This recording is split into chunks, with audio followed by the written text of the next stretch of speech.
Hi friends, நம்ம இந்த வீடியோவில் சுவையான காலிஃப்ளவர் பிரியாணி தான் பார்க்க போகிறோம். வாங்க எப்படி சொல்லி பார்க்கலாம். ஃபஸ்ட்டு வந்து ஒரு பவுலில் தண்ணி ஆட் பண்ணிக்கோங்க. ஆட் பண்ணிவிட்டு கொஞ்சமாக மஞ்சத்தூள்.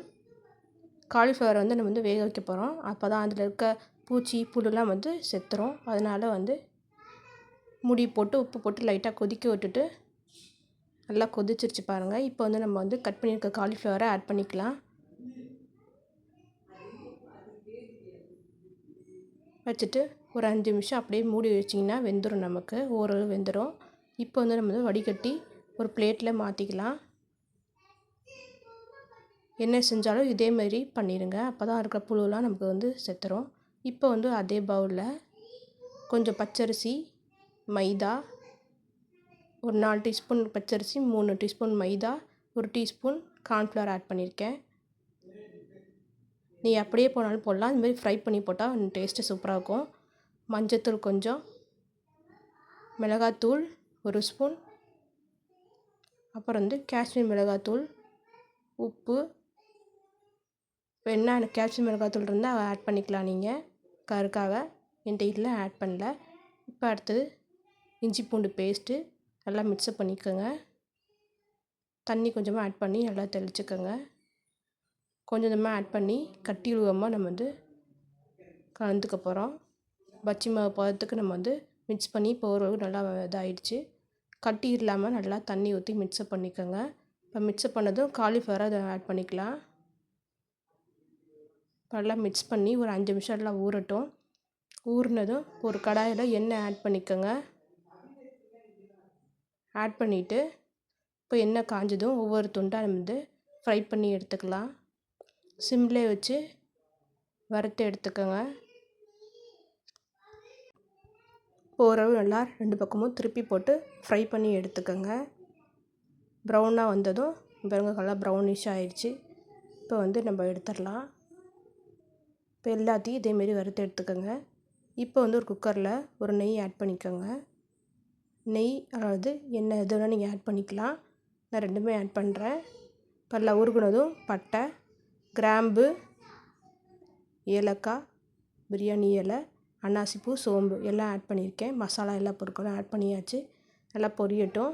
பொரிஞ்சதும் காரத்துக்கு ஒரு 3 பச்சை மிளகா, வெங்காயம் ஒரு 3லேருந்து 4 வெங்காயம் ஆட் பண்ணிக்கோங்க.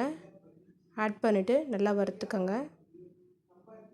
கலர் மாறணும், கொஞ்சமாக சால்ட் உப்பு ஆட் பண்ணி நல்லா வறுத்துக்கோங்க. அப்போ தான் சீக்கிரம் நமக்கு வந்து நல்லா வதங்கும் வெங்காயம். கோல்டன் கலர் போல் இருந்ததும் கொஞ்சமாக இஞ்சி பூண்டு பேஸ்ட் ஆட் பண்ணிக்க அதையும் நல்லா வதக்கிக்கலாம். நல்லா வதங்கினதும் தக்காளி 2 ஆட் பண்ணிக்கோங்க. பழமாக தக்காளினா கொஞ்சம் டேஸ்ட் இருக்கும். அதையும் நல்லா வதக்கிக்கோங்க. தக்காளி நல்லா வேகட்டும், அந்தளவுக்கு நல்லா கறி எடுத்துக்கோங்க. விட்டுச்சுன்னா எண்ணெய் ஆட் பண்ணிக்கலாம். நம்ம இப்போ ஓரளவு வெந்ததும் தயிர் கொஞ்சமாக ஆட் பண்ணிக்கலாம் டேஸ்ட்டுக்காக.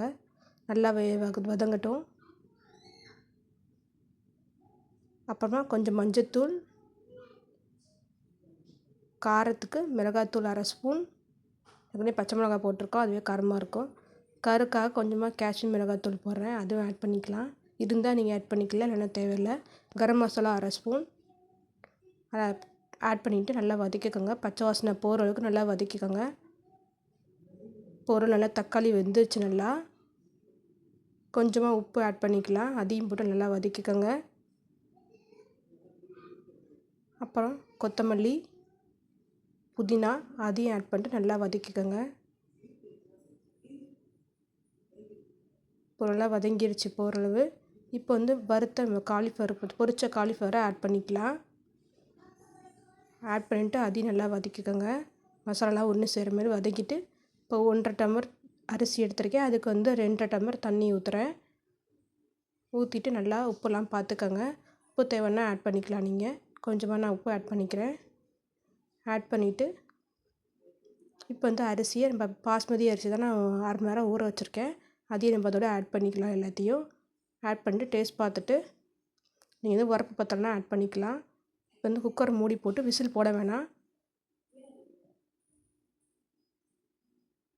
விசில் 10 நிமிஷம் சிம்மில் வச்சு எடுத்திங்கன்னா அவ்வளோதான், ரெடி ஆகிடும். கடைசியாக எண்ணெய் கூட நீங்கள் ஆட் பண்ணிக்கலாம். எண்ணெய் ஆட் பண்ணிவிட்டு நல்லா கிண்டி விட்டுக்கோங்க. அவ்வளோதான் பாருங்கள், உதிரி உதிரியாக வந்திருக்கு, ஒட்ட கூட இல்லை, தண்ணியும் இல்லை, கரெக்டான பதம். அவ்வளோதான், காலிஃப்ளவரும் நல்லா வெந்துருச்சு, மசாலாவோட பிரியாணி ஒன்று சேர்ந்துருச்சு. அவ்வளோதான், ரெடி ஆகிடுச்சு சுவையான காலிஃப்ளவர் பிரியாணி. நீங்களும் வீட்டில் ட்ரை பண்ணி பார்த்துட்டு எப்படி இருந்துச்சுன்னு கமெண்ட் பண்ணுங்கள்.